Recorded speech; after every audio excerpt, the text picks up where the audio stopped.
Бийлигиңен да сотуңан да. Мени Кудай да албайт.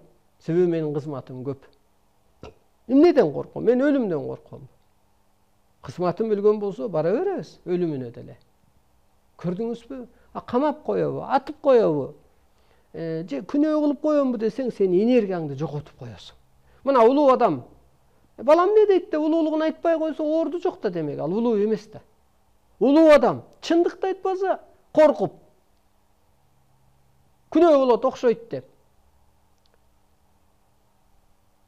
Мына ошону айтпаганын өзү күнөө болот. Ошондуктан кооптонууну биринчи жойгула. Коркууну жойгула. Ошондо энергия топтолот. Сен улуулукка калыптан. Арбай коркобу? Кудай коркобу бир нерседен? Чындык үчүн талкалабайбы?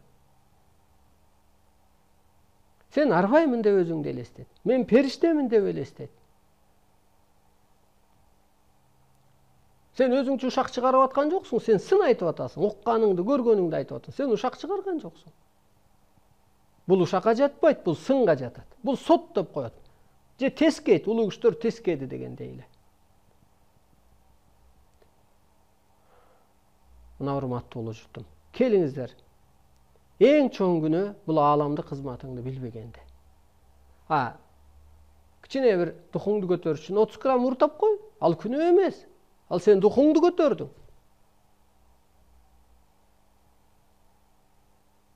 Паранды жабынбай коюу же бир палекет жанагы чүңкөнүп алган кийимди кийип алуу бул күнөө эмес.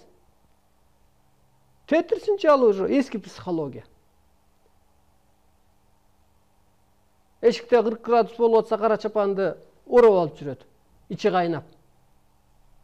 Тетирсинчи ошол артта калып калган, динге кирбеген адамдардын ниети ушунча жаман, оозтору ушунча сасык, тилдери жөн эле адамды өлтүрүп коет. Тили мындай. Заар. Анткени жаңылануу жок.